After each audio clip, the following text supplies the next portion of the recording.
Thanks so much for being here, Diana. Can you introduce yourself to my audience? What would you like them to know about you?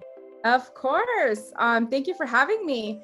So my name is Diana. I'm from Los Angeles, born and raised here in LA. I'm a real estate investor, very, very new. I still feel like I'm a very, very new investor. When I started, I was extremely new. I joined Rat Race to FI October 2020, knowing nothing. Like when I tell you nothing, it meant that people would say LTR or 1%, and I had no idea what the heck they were talking about. I am a mom of two. I work a full-time job here in LA. So, you know, I get to do all the fun stuff, right? Invest, W-2, and be a mom and a wife and a sister, and et cetera, et cetera, et cetera. Wow, that's amazing. Yeah, completely have fell in love with the REI community. Again, I was like, REI? Okay, cool, real estate investing. Okay, I'm learning the acronyms. And I love to really just help people getting started. And that's why I'm here. That is awesome. You're in the right place, because this is definitely the REI Friends podcast, where we're talking to new and not so new investors. And we just really want to learn more about where you are, what you have done, and hopefully encourage new investors get started. Because I know for personal experience, so you and I started about the same time with the learning anyway. So at the beginning, during the pandemic in 2020, that's when I started to learn about real estate investing, and it sounds like a lot of people did. I haven't pulled the trigger yet, and that's when I decided, you know what, I am gonna start the podcast, because I've done a lot of talking, a lot of learning. Now let's just dive right into it, because you can stay learning for a very long time if you're not careful. Right, you never stop learning. Like I'm still learning stuff every day. Yeah, so absolutely. Yeah, I did start because of the pandemic. Do you want me to go into how I even got started with? Yeah, that would be great. So obviously we're stuck at home. Everyone had extra time, and you're like, okay, well, I've always used the excuse about not having enough time to learn. So I guess now's the time, right? And my 14-year-old said, at the time he was younger, but he's like, Mom, do you know you can watch YouTube on TV, right? Because the smart TVs can do all kinds of cool stuff now. So I said, really? I was like, well, can you put some like real estate videos, just have them going while I'm cleaning the house or what have you? And he puts YouTube on, and somehow Felipe jumps on his YouTube channel. And then I look him up on Instagram, and that was maybe April or May, like right when pandemic happened. And again, fear is always going to be like the biggest factor, right? You're just kind of like getting your feet wet. I was following them on Instagram, Felipe and Diego, for quite some time, because this happened April, May, and I didn't join Rat Race till October. So several months happened before I even pulled the trigger to join a a mastermind, right? Like a group, a real estate group. It took me a while to do that. Again, you think about like, well, I'm paying monthly, like you don't have the mindset to say, this is an investment. I'm not paying X amount of dollars a month. It's an investment that's going to make me potentially more money or even learn, right? You just not being around people that you find in this REI community can really stop you from just pulling the trigger and doing something simple as just even learning the mastermind. So I joined, loved it, had my one-on-one with Felipe and Diego. They pretty much told me what to do. Like, you need to reach out, right? Networking is like the biggest thing. Any mastermind that's out there that you can get into free, if networking is going to be the biggest value. And you're going to have to get out of that comfort zone if you're not that type of person to reach out to do it. I mean, you could do it. It doesn't have to be a phone call. You could do it via text, but you're going to have to reach out to get the help, because that's how I got started. And that's what helped me get over my fear. And so I joined Rat Race October and got my first out of state property in December. So very fast. Wow. Yeah. So bought the property completely. I mean, I saw a YouTube video. That was my walkthrough. I wasn't there. Which was also something hard, right? Like, I'm buying something without looking at it. Like, that's strange, right? But it worked out. I still have that property in Jacksonville, Florida. Still a great market to start for beginners because purchase price is still around 100, 150. Very doable if you're the type of person to say, well, where do I start so I learn? And then I can get into bigger, more pricey projects. So definitely a great market. And I started just turnkey, right? Because I'm new. So you hear about all these strategies and your brain gets bombarded with like the BRRRR strategy, Airbnb, house hacking. And so the hardest part is really aligning your goal. And so again, I only learned this being in the mastermind that you have to just align yourself. What do you want to do, right? And for me, very early on was because I'm new, right? I'm super new. I didn't even know who Bigger Pockets was until I joined Rat. Like, that's just so you know, like how new I was. Yeah. People would throw out Bigger Pockets, all these other names, and I was like, I have no idea what they're talking about. And so, yeah, so for me, because I was so new, I knew that long-term rent turnkey was like where I wanted to start. And yeah, that's kind of how I got started. And I'm still in Rat Race. 5 properties later. Yeah. Wow, that is amazing. So how were you? So your first property ever you bought out of state? That's pretty ballsy. Like, yes. Wow. So how did what? Because I know you're in California, right? Yeah. Right. So buying California, right? Crazy market, very expensive. Jacksonville, Florida, completely different. I know that market. So how did you get over the fear of, I'm not even gonna be there? Like, I'm just gonna buy this house sight unseen, basically. Well, it was a low purchase price, right? So I bought the house at 10% down, very little, right? My purchase price was $120. So, me and my husband talked and we said, well, we try it. It doesn't work out. We're going to be in the same position that we are now. Right.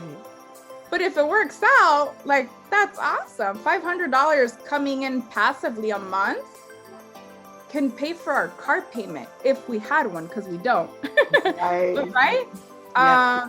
And thankfully, it's worked out. Jacksonville has gone up in equity and will continue to do so. It took us 5 offers to get a house.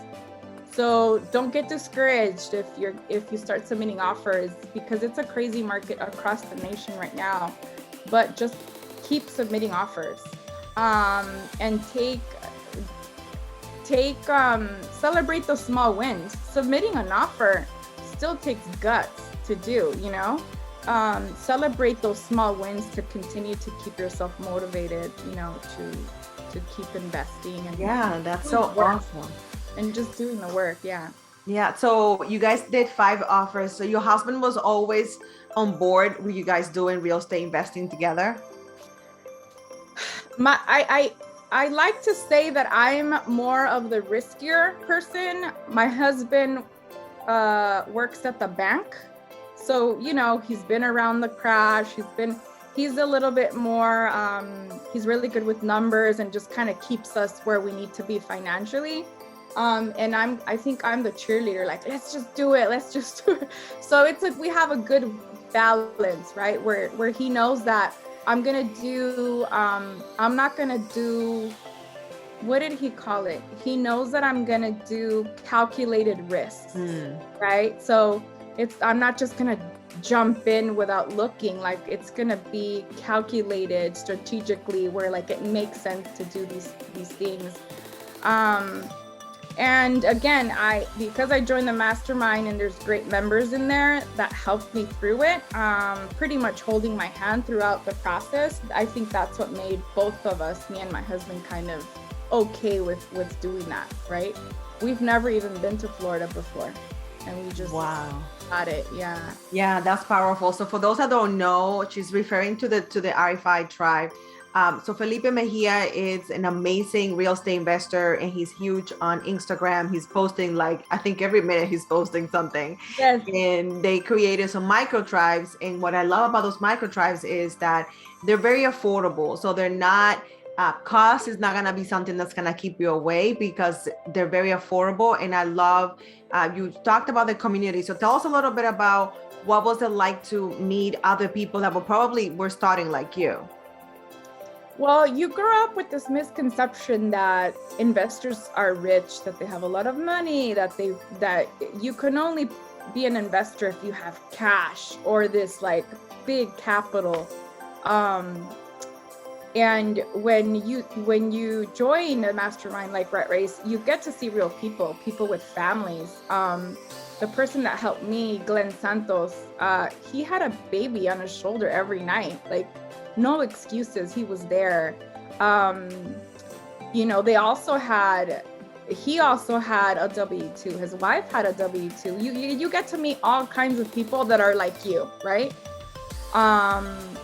A lot of people who are still working, are trying to get their feet wet. And then you also get to meet people who are already at like 20, 30 doors, 10 doors. And it's very inspiring to see that they've also started like yourself, knowing nothing.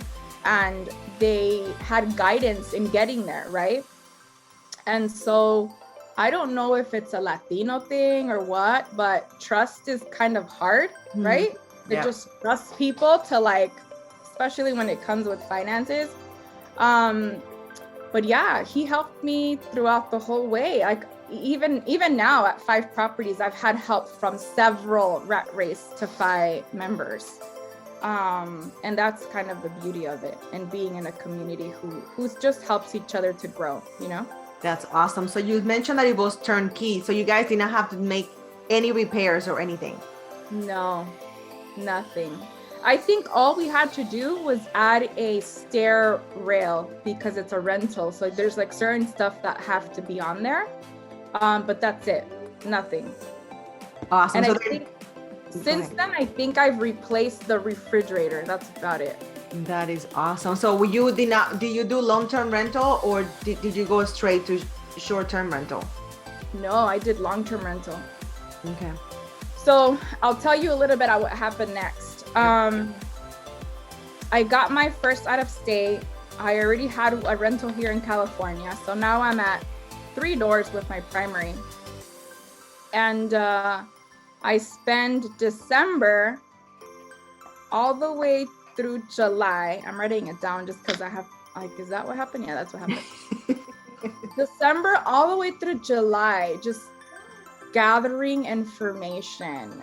And this is what happens as a newbie, okay? Because you asked me, like, what would I want to know before I started, was for someone to tell me, like, find out what you like in real estate, what strategy, and just like focus on there for a little while until you get started. Because it took me December through July to really learn everything about real estate, right? Acronyms, the 1% rule, like all that stuff I didn't know. Partnerships, I would have never thought of even partnering with somebody. It was just something that I didn't know. Property management, I didn't have one for my California property. I always thought it was expensive. Like, you know what you know, right? Back then I would have told you, oh, I'm not doing property management, it's expensive. But if you would have asked me, well, how much is it? I wouldn't even be able to tell you. It was just something that, it's a misconception. You don't know, right? You're new to real estate. So I take all this time reading books, right? That's what everybody does. You read books, you watch all these YouTube videos, and trying to just find out what you want to do. What is it that you like doing? And my son plays baseball year round. So we've been guests of Airbnb for a long time. Never did I think Airbnb was something that I wanted to do, right? Nobody in Rat Race was doing it. Really? Doing it. I think the only one that had cabins at the time, or short-term rental, was Diego. Okay. And he didn't really talk about it. And the reason why I don't think he would talk about it is because he's a hands-off partner. So he doesn't really, you know what I mean? Like, he doesn't really know the business or what have you. And so in Rat Race, what they do is they create little pods within the mastermind, right? Were you in a pod when you first started Rat Race? No, so I haven't done it. I just know about Felipe in the Rat Race, so I'm actually not in it. Oh, gotcha. Yeah. So whoever starts that month, they bunch them together as like accountability partners. Oh, nice. And and two of my partners in that little pod were investing in the Great Smoky Mountains in Tennessee.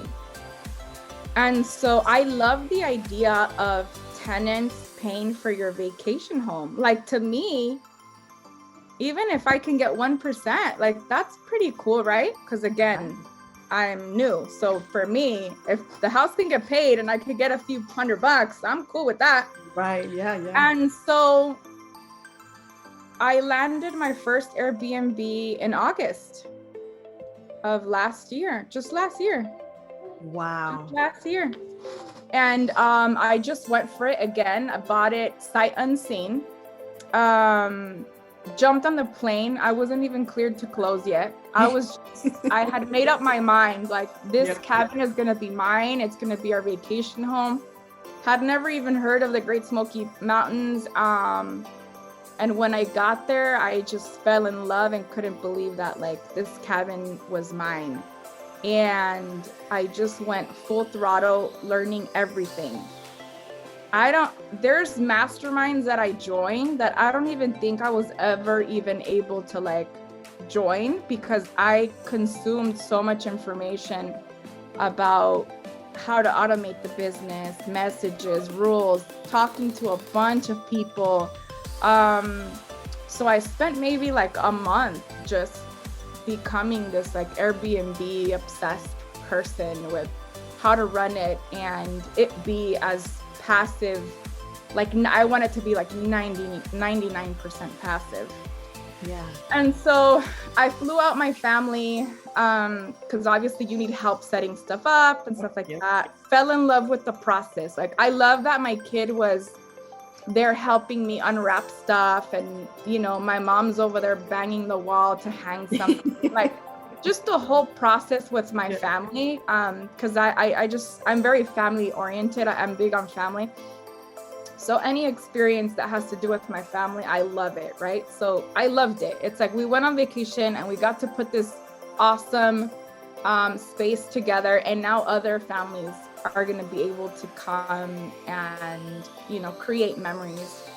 And so then we go live, and I start seeing way above 1%, like way above. Like, you're talking about, I was making maybe minimum 3,200 net profit. Wow. Way above 1%. Yeah, like, that's insane. Like, I never even thought that it would be this big. Now, I'm gonna be honest, not every market in Airbnb is gonna give you, you know, that much return. It's just that the Great Smoky Mountains right now is still the #1 destination in the nation. So it does very, very well. And I fell in love with the entire thing, with reviews coming in saying, you know, we've made memories in your cabin to last a lifetime. I had a guest send me their engagement pictures. Like, she got engaged on my deck while it was snowing, like, so romantic. And I just fell in love with that, like, being able to create this awesome space for other people. On top of it, they're paying your rent and you can go vacation and stay for free. So finally, my husband and I were like, STR for the win. Every time we look at our stuff, because we do have some short, long-term rentals, we always say, like, STR for the win.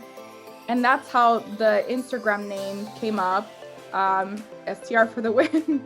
That's kind of how we came up with that name, because every month we look at it and STR for the win, STR for the win.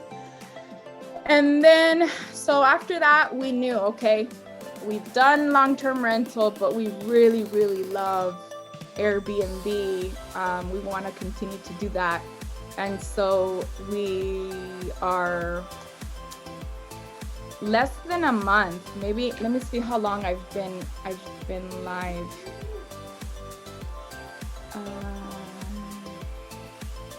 So we closed on our second Airbnb in Arizona, and we've been live for 2.5 weeks, and we've already, our net right now is, my first booking was $3,400. Wow. For 15 nights. My second booking is, I'm looking at it right now so I can tell you exact numbers, 2,700. And then my third booking is $1,500, and that's all before April 1st bookings, which is my first mortgage payment. So insane, like insane. And yeah, so we closed on Casa Adi in Arizona 2.5 weeks ago. Incredible. Like, we're just loving the entire thing. Again, I took out my family out there. Again, we all did it together. We all saw this like house come together, this Airbnb house come together. In Casa Adi, the Arizona Airbnb was a little bit more difficult because it was completely empty. The cabin was semi-furnished. Oh, okay, that's good. Casa Adi was empty, like nothing was in there. So we had to buy everything, and we did it in 4 days. Wow. Yeah, I was watching on Instagram. The one thing that really amazes me, because I did not know that you were that new, and you are advising other people and you're helping other people do better in the area with their Airbnbs. Yeah. So how, you must be really good at systems that you took a month to learn it all, and now you're like the short-term rental queen. So I started, thank you. I feel like an imposter when people say that. But no so I pretty much became obsessed with the process and the business, and asked a bunch of people doing Airbnb how they do things. And I combined all their stuff and created this, like, I think it's freaking amazing, all the stuff that I'm learning. And I keep track of tips, so to make sure that they're still working, those tips are still working, right? So I'm teaching everybody things that I've learned along the way, and for them to not make the mistakes that I've made, right? Because I was completely new to real estate, completely new to Airbnb as a host. So, and that's been fun to do. Like, for me, I get my energy and passion from somebody saying, oh my God, Diana, your tip worked. I got a booking within 40 minutes after you told me what to do. And it's something so small that they can do, and they get a booking. That's amazing. Yeah, because I've been watching you, and I've been watching how you've been helping Felipe, and he was like posting like the numbers when he changed the rate. Like, you just, it can be something small to us, but to you it's strategic, right? You've seen it work. Yeah. So the thing about Airbnb is that they show you, their dashboard shows you the calendar, right? So mentally you want to see that calendar booked, like full. Yeah. But I was like, well, no, because don't you want to get better prices, better booking? Like, I'd rather have lower occupancy at higher rates and less wear and tear in your cabins. Oh, so good. And potentially even more refunds at lower rates, or So for me, I like to change things around where you can add more amenities to your property and charge more. And it's okay to have less people. You're gonna have more money at the end of the month. Right. And Airbnb, just like Instagram, any social platform, has their algorithm, right? Airbnb has thousands of different things that you can change that will put you at the top of the algorithm. And so I've created like an algorithm tip And every time someone wants to get boosted up, I tell them, okay, try this and let me see if it works. And I add the date, right?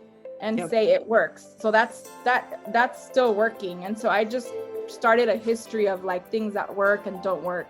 That is so good. That's been fun. It's been fun to say like, oh my God, Diana, I made $5,000 in December, right? The holidays was like, it's amazing to be able to do that for families that are new, just like me. And I know that they're scared. And I always tell them, just go for it. Here's my number. You have a question, like it's fine. You have a bunch of people that can back you up to help you in whatever comes your way, you know?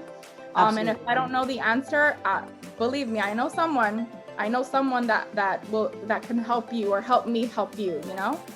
Yeah. But yeah, it's been great. And I've been able to help people that have been in Airbnb they've been in Airbnb for a while. Right. Yeah, I saw that. That's why I was so surprised. And when my friend told me, well, now she's my new REI friend, when she said that she was doing really well in New Mexico and she had an Airbnb, and the same as you, she said that she has low occupancy, but she's still in the green and doing really well. I'm like, ooh, you need to connect with Diana because I know she might be able to tweak a thing or two. So I love the fact that you started afraid, you did it, and now you have made it into this family affair. Did anybody in your family have property before you became a real estate investor? Nobody. Wow. Girl, when I bought my house, this primary house, because I had a condo, we started with a condo. We started small. We couldn't afford a house back then, right? So we started with the condo here in California. And when we bought our primary house, December 2019, everybody's like, what are you guys doing? You're paying over $500,000 for a house. The market's gonna crash. Well, here we are and the market hasn't crashed. So that's one of the hardest things on top of fear, that if you come from a family like me, who doesn't have any real estate experience, who will see anything like that as a crazy risk. What are you doing? Save your money in the bank where it makes you no money, right? Because that's the safest thing to do. When you come from a family like that, it's really hard because you're gonna be full of nayers. People that are gonna tell you that don't do it, you shouldn't do that, that's too much. What if it doesn't rent? Like they're gonna come up with all kinds of things of what can happen, right? Right. So my answer is always like, well, what if it works? And what if my husband gets to retire from this 9-to-5 that he absolutely hates, right? What if, why don't we ever think that way? Why don't we change our mindset to think that way? Like, what if it works out and my husband can retire? And guess what? My husband retired 2 weeks ago. Whoa, that's awesome. I'm so excited for you guys. Just with two Airbnbs. I mean, mind you, we are a very frugal family, right? We don't have car payments. We don't live this super lavish life, but my husband no longer has to work 9-to-5 he was there for 17 years. Wow, that's a long time. And that was also hard for him to do that. It was, again, because of the family that we come from, it was hard for him to even tell certain people in his family that he was doing it. I bet. He's like, I don't think we should tell people that I'm like gonna quit my job. And I'm like, okay. It did take us a while to tell people that, but yeah. I mean, real estate can change your life in ways that you would never imagine. And if you were to ask me when I joined Rat Race in October 2020 whether my husband would be retiring like a year and 6 months later, I would have told you, no, are you kidding? We have bills to pay. But again, like, being in a mastermind helps you with everything that you need. Even Diego helps us even with just budgeting and how, taking care of our finances first before doing anything. But yeah, it's been a crazy ride. It's amazing. I'm just excited the fact that you're so new, quote unquote, right? Because it shows very new. You don't have to have 100, because people think that you have to have 100 doors, right, in order to retire. You guys have 5 and your husband was able to retire. And you're doing something that you said earlier that really was impactful. Find out what aspect of real estate investing you like, so you continue doing that, so you don't create another job on top of the one that you already have that you don't like, right? Right. So even though I love Airbnb, right, I still want to make it 99%. Let's say 90% passive. But the 10% that I do get to do, I absolutely love. Nice. Right? Perfect. And that's the beauty of it, that you want to do stuff that you like. It's not just about like being financially independent. Like, are you gonna like that journey and what you're doing to become financially independent? You have to enjoy it also. And for us, it's been Airbnb, right? That is so good. That is amazing. STR so you win. Yeah, STR for the win. I love it. So you bought the second Airbnb in Arizona. What happens after that? Well, right now we're just trying to maximize our optimizing those Airbnbs, and we started managing other people's Airbnbs also, because again, I know how to make it completely passive, right? Let's say 90%, but the 10%, we love doing it. And if that can help somebody else where maybe they don't like doing the whole automation and that 10%, right? That I love to do. And we can make it a service and create another stream of income. Why not? And so we started doing that maybe 2 months ago. So this was before Arizona. And so we started doing that. We manage 7 properties now. Yeah, we manage amazing. 7 properties. So that's another income stream that is kind of like indirect from real estate investing, but totally relate. You got that skill because you did it for yourself. You got so good that other people are like, girl, you got to hook it up, like help us with our property. Yes, and I love it. And again, some people love the Airbnb concept. They love that they have this vacation home that other people can pay for it, but they don't like the systems and processes and talking to people because you're always on your phone. When you have an Airbnb, you're always you have to have your phone at all times. It always has to be charged. God forbid it dies, you better find a charger, because what if a guest messages you? Like, you need to be on it. Some people don't want to do that, right? So now for people that don't like to do certain things of Airbnb, we're providing those services for another income. So we're managing properties. Today I'm gonna be automating 2 listings for somebody because they don't want to do it. So we're providing that service for them.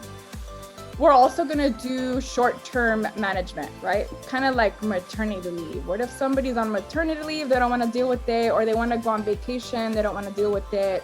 So we're going to be providing that service as well, just managing for short-term. That is so good. It's funny how you said that you have to be on your phone. I have stayed on Airbnb, and for some reason, I am that person that I'll make the reservation early. I know where I'm going, but I'm not looking at the messages that I received. I'm not looking at the instructions. So I will get to the property and be like, oh, what is that? Where do I go again? And what's the code? And so do you have any funny stories of people like that asking you things that of course, you sent them 3 or 4 times before they showed up? So I make it very simple as well. And I think that's why I've been so successful, because prior to being a host, I was a guest. Remember, right, I was traveling the nation with my son's baseball team, and I was a guest several times. And do you ever go somewhere like a restaurant or somewhere and you think like, if I were the owner, I'd probably do this? Yes. Mm-hmm. I would always do that. I don't know why, but I would always do that. And so when I became a host, I had all those tips of like, remember that person? Remember when they went to Nebraska, they had this? Like, that's pretty cool. Let's do that. Remember when they had this? And let's do that. So you're always going to get really odd questions. The most odd question I've ever got was, how do you turn on the kitchen lights? Mind you, I know some houses have the light switch in like a really odd space. Right. My kitchen in the cabin, it's where we're supposed to be. And I got a message like, how do you turn on the kitchen lights? I'm like, are you serious right now?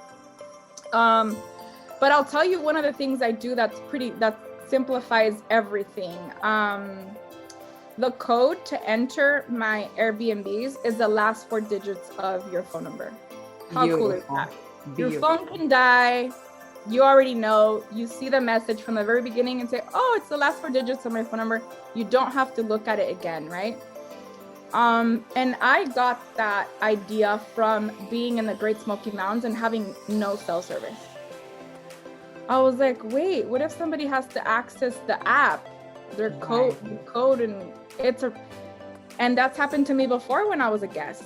It was such a random code, like 2579, that every time we would get to the house, I'd have to be like, hey, get my phone. What's the code again? Like, you need to just simplify it for guests. They're on vacation. Another thing too is you're saying that you don't really look at the messages. I don't send that many messages.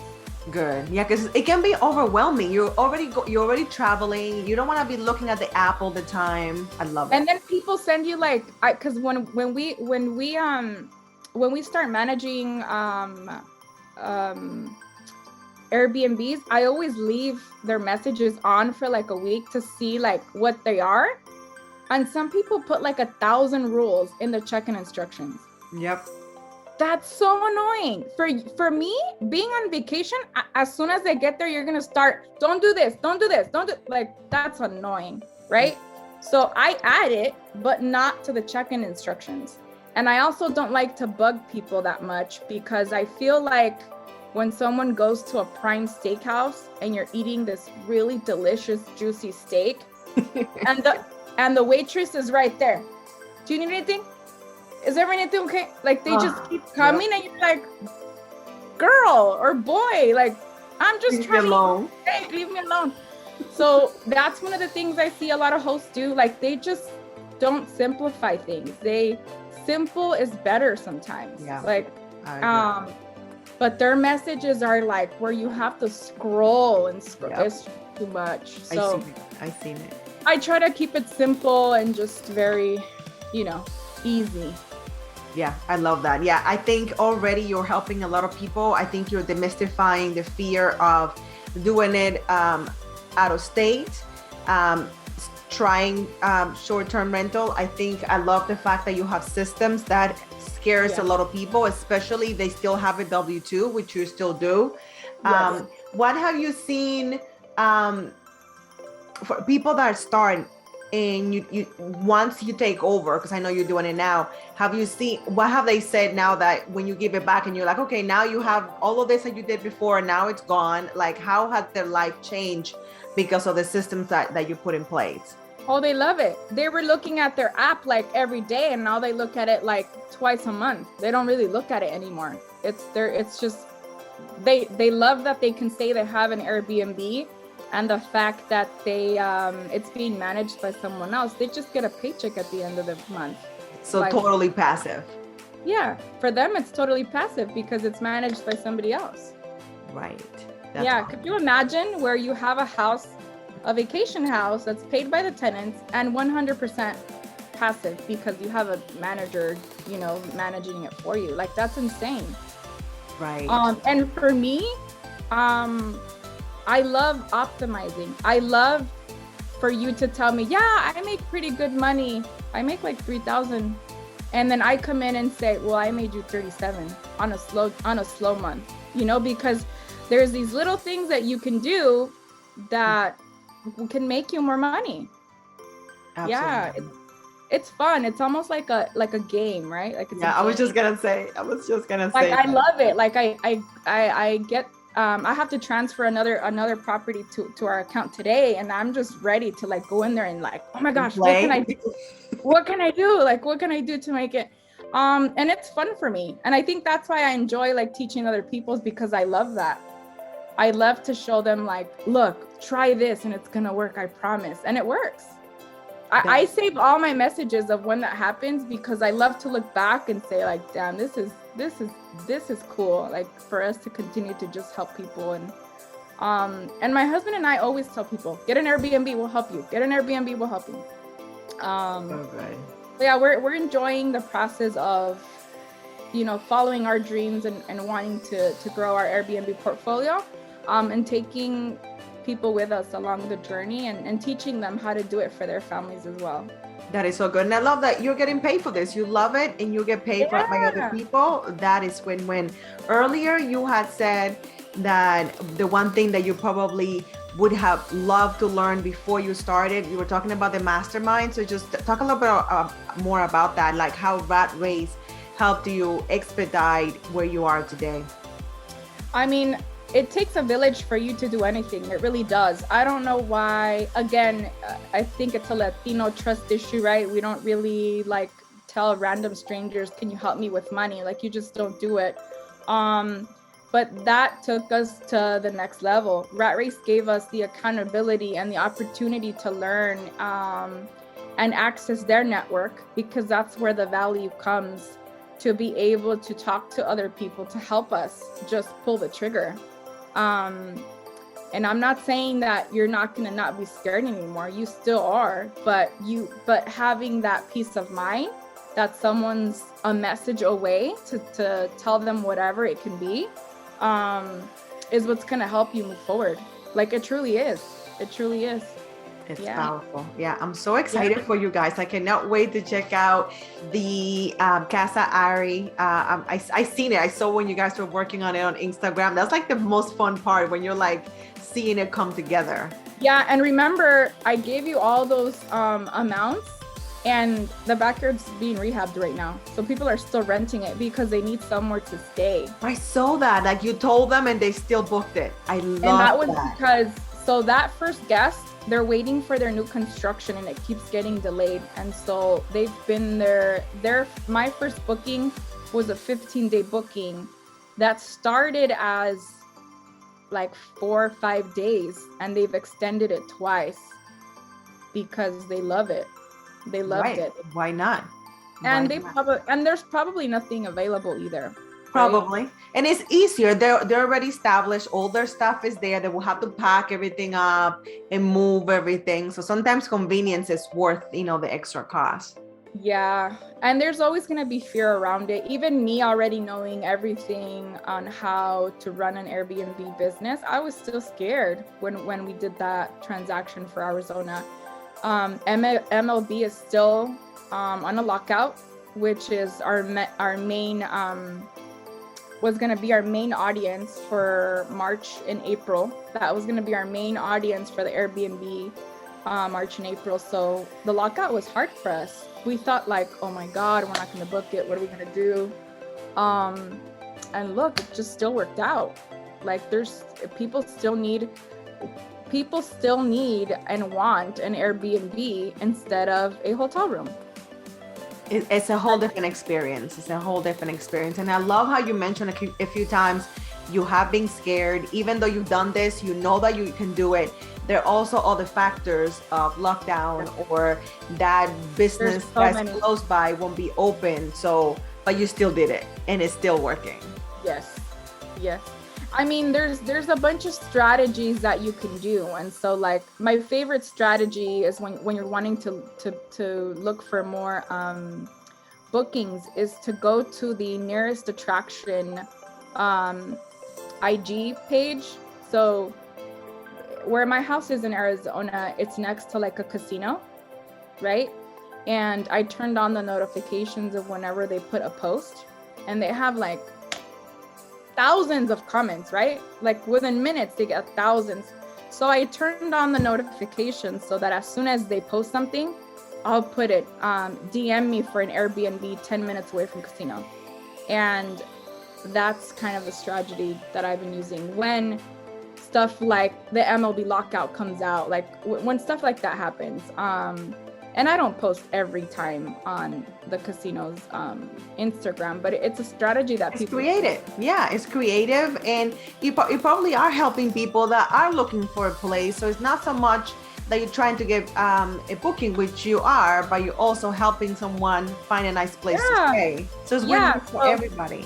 We manage a property here locally that's by a theme park, and we do the same thing with the theme park. And so right now we've been getting a lot of bookings with that strategy. People just, click on my Instagram and then they go to the Airbnb link and they book it knowing that it's a 10-minute drive to the theme park, and it's a lot cheaper than the hotel. And it's a lot private. It's private, right? Right. You can cook, which is awesome. You can stay up and do all kinds of things. Yeah. For the same reason that we started Airbnb when we traveled as baseball parents, because when you travel as a baseball parent, you travel for days at a time, like 4 or 5 days. So we were always looking for those hotels that had the kitchen, and there wasn't that many. Right. There wasn't that many. There just wasn't. And I'm not trying to eat out. All those meals. You get tired. You get tired of eating out. It also gets pretty expensive. It does. So I like to say that I've been in the Airbnb game for maybe 5-7 years as a guest. And I think that's what's helped me become a great host, because I know what guests want, what they look for, what my Airbnb needs by, being a guest and just gathering that information, right? Yeah. And everything, the messages that were sent to me, just everything, their process. So we're enjoying it right now. That is so good. I'm so excited for you guys. I'm so happy for your husband. He got to retire and you're helping more people, which is awesome. Where can people connect with you? What do you have coming up? Where can my audience find out more about you, and how can they work with you? So my Instagram is STR for the win. Like I told her earlier, it was just something that always came up with us when we looked at our financials monthly, that STR was just giving us the more cash flow, right? My husband was able to retire from his 17-year corporate America job. I am currently a micro tribe leader for Rat Race to Fi, which means it's a mini mastermind that only talks about Airbnb on a weekly basis. We meet every Thursday at 6 p.m. Pacific Standard Time. The price already went up. It used to be $49 a month for 4 calls a month. I think now it's $99. It's still very, very inexpensive for you to find out if Airbnb is for you. Because remember, I said that the 10% that I do, I love, right? You may not be that person, but for $100, which right now is not much, right? It's maybe 20 something dollars a call. You can get your feet wet and see if it's even something for you. Or I promise you that if you already have an STR right now, that you'll learn something and you'll make more money that will pay for that class, right? And really the value of the micro tribe is the networking. You're gonna be, we do a call, it's usually the last call of the month, where we do breakout rooms where people can network. And we have a pretty split membership of brand new to STR looking for their brand new Airbnb, and people that are already have, I think that our highest member she's at 7 listings. Wow. 7 listings. Yeah, and she's learned a lot from just being on there too. Amazing. Yeah, right? So I'm sure people will learn a lot. They'll be reaching out. We'll make sure to put all your links on the show notes.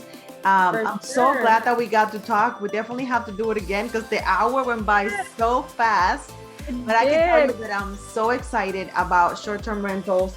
I'm looking to do long-term and whole, but I know that I'm going to sprinkle in short-term because it makes sense, because it can be fun and also diversification, right? I can try it. If I don't like it, I can say, hey, Diana, can you run this for me? I don't want to do it. Yeah, you could always look at, so one of the reasons why I looked at Phoenix, I know that we're already an hour, but I want to share this, is that it had both long-term rental and short-term rental opportunity. So I loved, if you're that type of person who says, yeah, but Diana, I'm still like fearful, then do that. Take a more calculated risk, right? You can, if it doesn't work out, you can always do long-term. Right. That makes so much sense. Yeah. You That can is always so do good. that. Or you could start long-term rental and go short-term, right? Exactly. Yeah. Either way, people need a place to stay. People need a place to live. So. Yes. And I don't really see the market. Hotels are still going to be there. Even during the market crash, the prices, nightly rates didn't really drop. Like, people still needed hotels, you know? People still need a place to live. And when the market crashes, that's when you actually buy. It's even cheaper. So it's not even a bad thing. And you don't have to sell. You just hold and wait for the market to go back up, which he always does. So either way, you're going to be fine. So yeah. That's fantastic. Thank you so much. I know that we'll be doing many more things together because I really love what you're doing.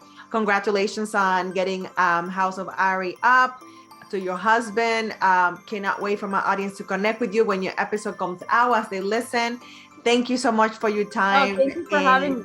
Oh my God, it's been a pleasure for sure. And I know that people are going to connect with you. So thanks so much for coming and talking to us. Awesome. Thank you for having me. Bye.